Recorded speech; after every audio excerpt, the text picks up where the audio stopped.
You're being undermined at work and you're wondering why, and you're wondering, how do I stop it? In this video, that's exactly what we're covering. Stay tuned.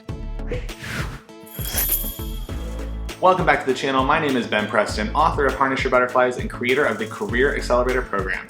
If you're new to the channel, if you haven't done so already, hit the subscribe button below. I have new videos every week. And if this video is helpful, don't forget to hit the thumbs up button. And without further ado, let's get into the video. So when we're talking about undermining, what do we mean? If you're being undermined at work, what does that look like? Undermining is a behavior that involves undermining someone's authority, power, or status. It can be seen in a variety of ways, including making fun of someone, talking badly about them, refusing to cooperate with them, or deliberately doing things that make their job more difficult. If that sounds like something that you're dealing with, let's talk about why. There's a lot of reasons why people undermine each other at work. Sometimes it is an intentional act where people will go out of their way to make you look like a fool. In some cases, they might not feel like they are getting the respect they deserve, so they want to make sure that everyone around them doesn't get that same respect either. Or they're just kind of threatened by your authority, or they're threatened by your behavior or actions at work.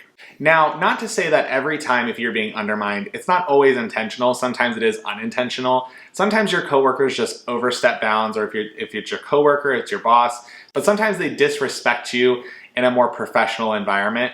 Not always intentional. Whatever the reason is that they're doing it, it's not okay. So let's dive into what are the types of underminers. Let's see if we can identify the types of underminers, and then how do we stop each different variety. So here are the three types of underminers that you might be dealing with. The first is the saboteur. Second is the belittler. And the third is the blocker. Let's talk about each one. The saboteur is somebody who will undermine you in order to make themselves look good. They might do things like spreading rumors, deliberately making mistakes that make you look bad, or refusing to cooperate. The saboteur enjoys seeing other people fail because it makes them look good. These people tend to be insecure and have low self-esteem. The second type is the belittler. The belittler is the type of person who likes to make fun of others or talk bad behind their back. Their goal is to make people look incompetent. They'll either partner with a supervisor or someone of a higher authority, and they'll go after specific people in order to kind of suppress them or push them down in order to make themselves feel better. The easiest way to identify a belittler is to check out what they're saying. What are their words? Oftentimes belittlers like to use vocabulary or words or kind of gossip to make other people look a little bit less. The third type is the blocker. The blocker is someone who deliberately tries to prevent forward movement.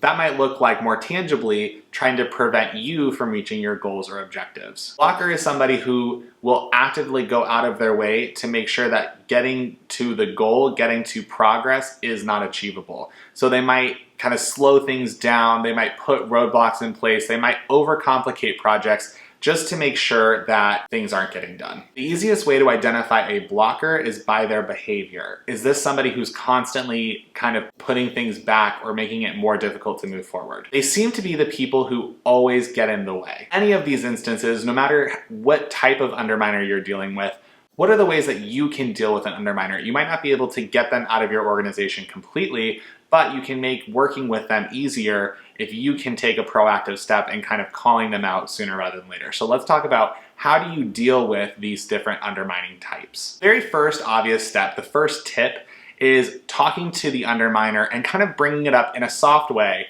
what they're doing. If you see that, if you bring up to an underminer, if you say something like, hey, I noticed that you were doing this, or hey, you're getting in the way of this project, can you walk me through what's going on there? If it's truly someone who's undermining it for the sake of undermining, they won't have a real reason, or they won't even acknowledge that it's happening. They'll brush it off and they'll say it's not an issue.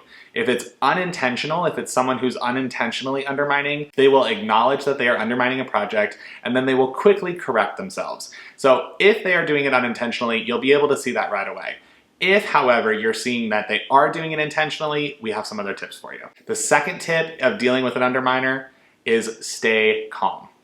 It's very easy to get frustrated. It's very easy to get angry when you're dealing with an underminer. The best thing that you can do in this situation, if you've identified that they're doing it intentionally, is to remain calm, remain professional, and think with clarity as opposed to anger and frustration. The third thing that you want to do is make sure that you're addressing the issue head on. With underminers, you don't want to play underhanded, you don't want to play behind the scenes, you want to make sure that you're confronting the problem head on. Now, don't address the problem aggressively, but make sure you're bringing it up by talking through the boundaries that you have set for your project. If you're working with a belittler, for example, you want to make sure that you say something like, I'm not going to tolerate people talking about me this way. Or if you hear from someone else that somebody has said something about you, you would confront that individual up front and say, I've heard that you were saying this about me, let's talk it through, or let's talk with HR and we can all get together and figure out how we can move forward with all this gossip being spread. If you're confronting, let's say, a blocker, for example, you would want to make sure to say, I'm seeing that you're getting in the way of a lot of my projects, can you get out of the way?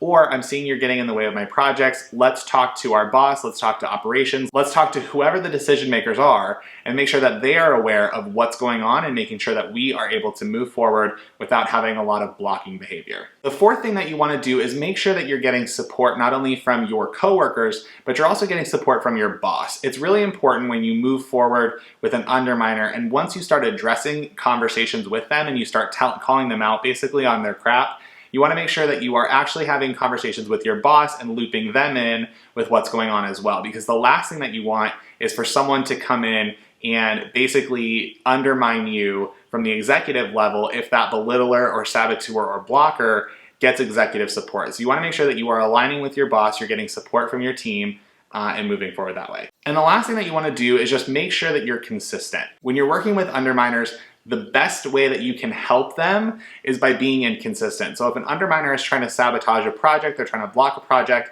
if you become a little bit inconsistent, they will point that out and they will use that as leverage to make sure that you're being continued to be undermined. If, however, you are consistent, you are constantly doing the things that you're supposed to, you're checking in with your boss, you're calling them out when you see it, be consistent and make sure that you're not leaving any room for other people to critique your work other than your supervisor.